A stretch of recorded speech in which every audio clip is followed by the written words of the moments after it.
그리고 두 번째, 큰 두 번째는 진리 가운데서 하나로 이루는 교회가 되어요. 성도의 관계는 진리의 말씀이 중심으로 나아가야 될 줄을 믿습니다. 교회 일체가 단지 갈등이 없는 상태를 의미하는 게 아니에요. 갈등과 의견은 교회에서 더욱더 성숙으로 나가는 길이 될 수 있습니다. 그러나 교회에는 어때요? 성도의 교제는 진리가 항상 있어야 돼요.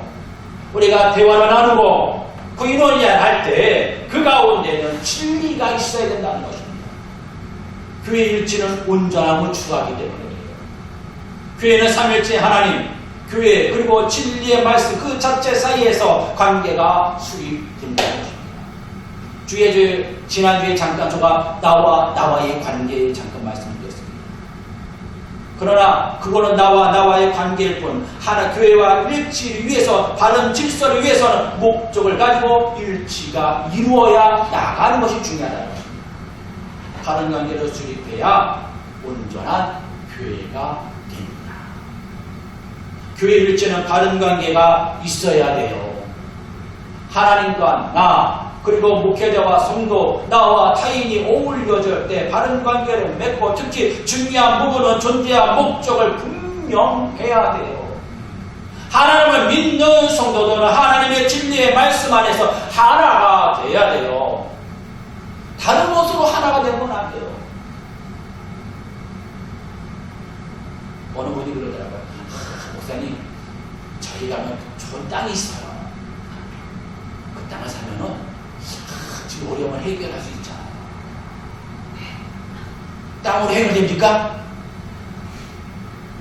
그러면 어때요? 어떤 방법입니까? 세상의 방법이에요. 진리의 말씀 안에 있어야 돼요. 거기에 분명히 교회가 세워져야 될 곳이라면 어때요? 세워져야 돼요. 수많은 영혼들을 구원하기 위하여 세워져야 된다는 것입니다. 부동산 투기 위해 세워지는 교회가 아니라 목적이 있어야 돼요. 목적 없으면 성공하되 보이는 듯 하나 그건 성공이 아닙니다. 붕이 아닙니다. 세상에는 성공이라고 하죠. 그러나 교회는 붕입니다. 왜 그럴까요? 하나님의 용이 목적이 하나님의 나라의 목적을 두고 있기 때문에 그렇습니다. 거대한 배가 바다를 항해하지만 목적이 없으면 그 배는 항해하는 듯 보이지만 그 배는 뭐하는 걸까요? 표류하는 거예요. 거대하고 화려한 배 안에는 좋을 수 있어요. 그 안에 있는 사람들은 우리는 좋아요, 즐거워요. 매일매일 향락을 부리면서 살아갑니다. 그러나 진리에서 벗어났을 때 화려한 그 배는 표류하고 있다는 사실을 깨닫지 못해요. 깨닫는 자가 복되다라고 말씀해 주셨습니다. 그래서 우리는 어때요? 우리는 큰 배에 타 있지 않아도 목적을 향하여 가는 하나님의 그런 향하는 배, 하나님께서 주님이 선장 되시고 주님이 운전자가 되어서 가시는 그 배와 기차를 타고 우리는 가고 있다는 것입니다. 어린아이 때 주일학교 때 우리 찬양을 했잖아요. 나는 구원열차 타고 올라갑니다. 차장이 누구입니까? 운전자가 누구입니까? 예수님이 되십니다. 선장이 누구입니까? 예수님이 됩니다. 그런데 우리는 세상에서는 어때요? 내가 선장이야 라고 합니다. 그래서 우리는 교회는 삼위일체 하나님이 교회는 꼭 있어야 됩니다. 성도의 교제 안에 성부 하나님, 성자 하나님, 성령 하나님이 운행해야 될 줄 믿습니다. 저와 여러분들의 교제 가운데 그 안에 성령님께서 항상 운행하는 분이십니다. 그리고 또한 진리가 없는 교회는 본질을 잃어버린 것이다 라고 말씀해 주셨습니다. 진리가 없는 교회는 본질을 잃어버려 다투며 은혜 받은 성도들은 그곳에 머물 수가 없어요. 목적을 잃어버렸기 때문에 목적을 따라 다른 배로 목적이 있는 진리의 말씀이 있는 곳으로 갑니다. 진리가 없는 교회는 본질을 잃어버려 다툼이 일어납니다. 다툼의 원인이 무엇입니까? 영원한 것을 위해서 다투는 것이 아니고 영원하지 않는 것에 초점을 두고 있다는 것입니다. 진리를 쫓지 않고 세상의 욕심과 교만으로 가득 차 있어요. 교회의 본질을 잃어버리는 원인은 바로 그것이 교만이라는 것입니다.